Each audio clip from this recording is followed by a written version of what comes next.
मैं मौजूद हूँ इस टाइम जयपुर के शहीद स्मारक पे और यहाँ पे आप देख सकते हैं मेरे चारों तरफ ये ठेका कर्मचारी इकट्ठे हुए हैं पूरे राजस्थान से और ये मांग कर रहे हैं कि ठेका प्रथा को खत्म किया जाए। हालांकि वित्त मंत्री दिया कुमारी ने इस बार के बजट में ये ऐलान किया कि सबको समान वेतन दिया जाएगा, पर अब तक इसके ऊपर कोई कार्रवाई नहीं हुई है, ये कहना है इन ठेका कर्मियों का। ठेका कर्मी हर विभाग के अंदर लगाए जा रहे हैं। ठेका कर्मियों से ही बात करते हैं कि इनकी क्या तो समस्याएं हैं और आज ये क्यों धरना दे रहे हैं इस बारिश के अंदर। क्या समस्या है साहब? सर, ठेका प्रथा बंद की जाए और हमारे जो ये शोषण वगैरह हो रहा है उसका थोड़ा ध्यान दें। किस तरीके के शोषण की बात कर रहे हो आप? सर, एक तो सैलरी वगैरह कम है और कौन से विभाग में हो? सर, मैं फूड डिपार्टमेंट। फूड डिपार्टमेंट में हो आप, ठेके पे लगे हुए हो। हाँ कितनी जी। तनख्वाह मिलती है? सर 8,000 समथिंग है। 8,000 रुपए महीना मिलती है। हाँ सर, ठीक है। वो पीएफ वगैरह और जो करता है जो अलग अच्छा, है। वो ESI और वो कट हाँ, जाता हाँ, होगा। जी। ठीक है, 8,000 रुपए मिलती है। अब जी। आपकी मांग क्या है? सर, यही कंपनी बने और ये ठेका प्रथा बंद हो, ये है हमारी तो कि हमारा शोषण जो होता है वो एक बंद हो जाए। 8,000 रुपए तनख्वाह मिल रही है ना, तो शोषण कैसे हुआ? सर, हो ही रहा है। जितना जो LDC वगैरह है उनका सारा काम हम करते हैं, सब हम करते हैं। फिर किसको सैलरी किसको मिलनी चाहिए? ज़्यादा हमें मिलनी चाहिए या फिर उनको मिलनी चाहिए? पर हर चीज़ में हमें दबाया जाता है। हर चीज़ में हम कहीं कोई कुछ भी हो, हमारा शोषण ज़्यादा होता है सर। हाँ जी सर, मैं झालावाड़ से हूँ और मैं अपनी बात ऐसे रखती चाह रही हूँ। आप पूछ रहे हो कि शोषण कैसे होता है। शोषण ऐसे होता है जैसे गवर्नमेंट कर्मचारी, वो भी एक कर्मचारी है, हम भी एक कर्मचारी है। काम सब समान करते हैं, चाहे वो छोटा हो चाहे बड़ा हो, सारे एक समान। लेकिन अगर देखा जाए तो नीचे कर्मचारी जो है वो सबसे ज़्यादा काम करता है। कहने वाली बात है, गवर्नमेंट कर्मचारी को CL PL छुट्टी मिल जाती है, हमें कोई छुट्टी नहीं है। 4 छुट्टियाँ, कोई छुट्टियाँ नहीं है हमें।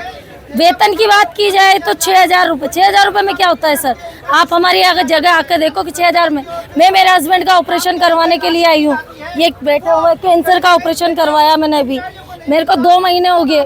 कोई हमें कोई सुरक्षा नहीं दी जाती है कि आपको कोई अलग से पैसा मिलेगा कि कोई मिलेगा। अगर हम भी सरकारी होते, अगर सरकार हमें जोड़े तो हमें भी कुछ फ़ायदा मिलता सरकार की तरफ से, या कुछ पैसे मिलते, कुछ तो मिलता। ये शोषण ही है और क्या है। ठेका कर्मचारी हमको हर बार फोन करके कहता है आपने इतने दिन की छुट्टी करी, आपको हटा दिया जाएगा। आपने इतने दिन कहा रहता है, ये हटाने की बहुत ज़्यादा धमकी दी जाती है। ये कोई सही नहीं है सर। हाँ, मैं SMS चिकित्सा लेते हूँ, ठेका कर्मी हूँ। सर, हमारे इतना शोषण किया जाता है कि यदि हम बिना कहे रुक जाते हैं तो कहते हैं कल से नहीं आना और नहीं करना। मात्र हमको 7,000 रुपये मिलते हैं, उसमें भी परमानेंट आदमी अगर हमारे साथ लगा हुआ है उसको नहीं कहेंगे, कोई अधिकारी होगा वो भी नहीं कहेगा। इतना शोषण किया जाता है हद से ज़्यादा। 10 मिनट भी लेट हो जाए तो वापस जाओ, ये शोषण है हमारे साथ। हमारे 7,000 सैलरी है, उसके अंदर घर का खर्चा नहीं चलता, बच्चों की स्कूल की फीस नहीं जा पा रही। हम कई लोग रेंट पे रहते हैं, वो तक नहीं हो पा रहा ढंग से। अगर ये 7,000 सैलरी और गवर्नमेंट कर्मचारी को मिले ना, उनको पता चले कितना शोषण होता है उससे। ESI कार्ड नहीं बना हुआ, PF टाइम से नहीं कटता, सैलरी टाइम से नहीं मिलती, शोषण नहीं है तो क्या है। तो इस वजह से हम इस कंपनी को लागू करवाना चाह रहे हैं और ठेका प्रथा बंद करवाना चाह रहे हैं। हाँ जी, हम सबकी यही मांग है, RSLDC लागू किया जाए और ठेका प्रथा को बंद किया जाए। क्यों? हम लोगों ने इतने साल काम किया, हम लोग बहुत परेशान हो चुके हैं ठेका प्रथा से, इसलिए हम लोगों को सबको RSLDC लागू करवाना चाहिए। RSLDC लागू कराने से क्या हो जाएगा? जितने लोगों का शोषण हो रहा है, शोषण से मुक्ति मिल जाएगी। थोड़ी तो राहत मिलेगी ना। बच्चों की पढ़ाई लिखाई सब ही है, क्या नहीं है हमारे पास। हमें डायरेक्टली पैसा सरकार हमारे अकाउंट में दे, ना कि ये बीच के दलाल को दे। बीच के दलाल से मुक्ति मिलनी चाहिए हमें। भाई, बीच के दलालों से मुक्ति चाहिए। RSLDC लागू किया जाए। कौन से डिपार्टमेंट में? जलगण विभाग। कितनी तनख्वाह मिलती है? 6,000 रुपये। 6,000 रुपये महीना मिलती है। खर्चा भी नहीं चलता सर। और तो 6,000 रुपये महीने में तो खर्चा कैसे चलेगा? हाँ जी, समान वेतन। हाँ सर, जब हमें एक ही काम समान रूप से दिया जाता है तो समान वेतन क्यों नहीं दिया जा रहा है? आपने एक सवाल पूछा, शोषण आर्थिक भी होता है, मानसिक भी होता है और शारीरिक भी होता है। आपके कौन सा हो रहा है? मेरे तीनों हो रहे हैं। देखो, आर्थिक इस प्रकार से हो रहा है, आर्थिक सर इस प्रकार से हो रहा है कि सैलरी कम। अब एक विभाग 2 पद, एक पद पे 4,000 सैलरी मिल रही है, दूसरे पद पे वही दूसरे पद पे 10,000 मिल रही है। अब पद एक ही है, विभाग 2 हैं, लेकिन सैलरी दोनों को असमान क्यों मिल रही है? तो देखिए, ये आप सुन रहे हैं ठेका कर्मियों का। इनका कहना है कि शोषण जो है वो 3 तरीके से होता है, आर्थिक रूप से, मानसिक रूप से और फाइनेंशियली भी शोषण होता है। तो इनका तीनों तरीके से शोषण किया जा रहा है। यहाँ पे राजस्थान कंप्यूटर अनुदेशक संघ मौजूद है, इनसे ही बात कर लेते हैं। हाँ जी, हम ICT कंप्यूटर अनुदेशक प्रदेश में कंप्यूटर अनुदेशक के पद पर लगे हुए थे, परंतु पूर्व सरकार ने तुष्टीकरण की नीति अपना करके 15 अप्रैल 2023 को हमें हटा दिया गया, परंतु अभी तक सरकार ने हमारी कोई सुध नहीं ली है। आपको तो हटा ही दिया गया है, आपके पास तो नौकरी नहीं बची। हाँ सर, हमको पेमेंट 47 रुपये दिया जा रहा है। उतना काम करते हैं जो गवर्नमेंट टीचर करता है, उससे भी अधिक काम हम एक ठेका कर्मी करते हैं। तो हमारी ये मांग है कि हमको ये जितनी सैलरी दी जाए और एक RSLDC में हमको कन्वर्ट किया जाए। हमें RLSDC में लागू करने के लिए हमें बहुत कम पैसा मिलता है, इसलिए हमें RLDC लागू करके एक नियमित तरीके से नियमित तरीके से आपको शामिल किया जाए, जिससे कि नियमित किया जाए, जिससे कि इनको भी वो सारे लाभ मिल सकें जो किसी सरकारी कर्मी को मिल रहे हैं। और बात सही भी है कि आज 6,000 रुपये महीने के अंदर तनख्वाह कैसे बढ़ेगी। हाँ जी, आप ये हमारे मोनू चौधरी सर हैं। हाँ, ये प्रदेश अध्यक्ष हैं। इनसे इंटरव्यू किस चीज बताइए, बताइए। इसी चक्कर में आज हमने इनको बुलाया है यहाँ से अजमेर। RLSDC बोर्ड एक वो बोर्ड है जिसका पिछली जो सरकार थी उसने कैबिनेट मिशन में इसका प्रस्ताव रखा और इसको पास भी किया। पिछले काफ़ी समय से हम अलग अलग तरीके से प्रयासरत करते हैं। पहले एक डिपार्टमेंट की बात होती थी, लेकिन अब जो बात हो रही है वो एक संयुक्त मोर्चा के रूप में हो रही है। ये बहुत ही खुशी की बात है और सरकार को इसका संज्ञान जल्दी ले लेना चाहिए, क्योंकि ठेका प्रथा आज के वर्तमान युग में जैसे प्राचीन समय में दास्ता जैसे हुआ करती थी, ठीक उसी प्रकार से ये एक प्रकार की दास्ता है। जब तक इसका निदान नहीं हो जाता, तो जब तक 5-7 लाख जितने भी ठेका कर्मी है राजस्थान में, वो बहुत बड़े दर्द, बड़े मंजर से गुजर रहे हैं, जिनकी सैलरी 4,000 या 5,000 है। विद्युत डिपार्टमेंट जैसे डिपार्टमेंट में आए दिन मौतें हो रही है और इन मौतों का सिर्फ एक ही निराकरण है कि सरकार इसके बारे में संज्ञान लेके इसका नोटिफिकेशन जारी करे।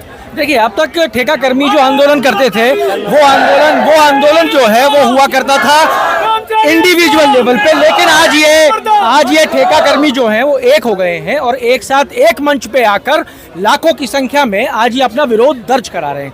हमारे साथ में मौजूद है गजेंद्र सिंह राठौड़ साहब। ये ठेका कर्मी मांग कर रहे हैं कि RSLDC को लागू किया जाए, पर वित्त मंत्री ने कहा है कि सबका वेतन समान कर दिया जाएगा और बहुत सारी घोषणाएं बजट के अंदर की गई है। फिर ये धरना क्यों? पहली बात तो मैं ये कहना चाह रहा हूँ कि राजस्थान सरकार ने जो 2013 में बजट में घोषणा की, और बजट की घोषणा आपको पता है कि विधानसभा में जो घोषणा की जाती है उसे लागू किया जाता है।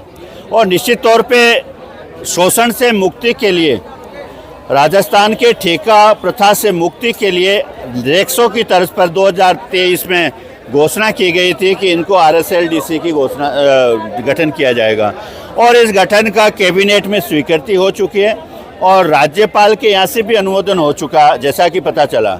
अब इसकी अधिसूचना जारी होनी है और मैं राजस्थान सरकार से मांग करता हूँ, इसमें कोई ज़्यादा दिक्कत भी नहीं है क्योंकि गठन हो चुका है, सब कुछ हो चुका है, तो इसकी अधिसूचना जारी करने में कहाँ दिक्कत आ रही है। मैं और इसी बात को लेके ये जितने भी ठेका कर्मचारी है, जिसमें चिकित्सा हो, पंचायती राज के कर्मचारी हो, चाहे आबकारी के हो, चाहे DLB के कर्मचारी हो, चाहे सचिवालय के हो, चाहे अन्य जो कृषि विभाग जितने भी यहाँ आए हुए हैं, ये सारे हर विभाग का प्रतिनिधित्व करते हैं और ये सब इस ठेका रूपी शोषण से मुक्ति चाहते हैं और इस बात को लेकर आज यहाँ आए और राजस्थान की सरकार से कहना चाहता हूँ मैं आपके माध्यम से, शीघ्र ही कोई ज़्यादा जब घोषणा हो चुकी है करना तो पड़ेगा, पर इसके लिए शीघ्र घोषणा करेंगे तो मैं समझता हूँ ये राजस्थान के पीड़ित शोषित वर्ग आगे आने वाले समय में बहुत बड़ा तबका है और ये इनका शोषण से मुक्ति मिलेगी। अगर मान लीजिए सरकार ये घोषणा शीघ्र नहीं करती है तो क्या होगा? निश्चित मानिए आज यहाँ आए हैं पहली बार ये इतनी संख्या में,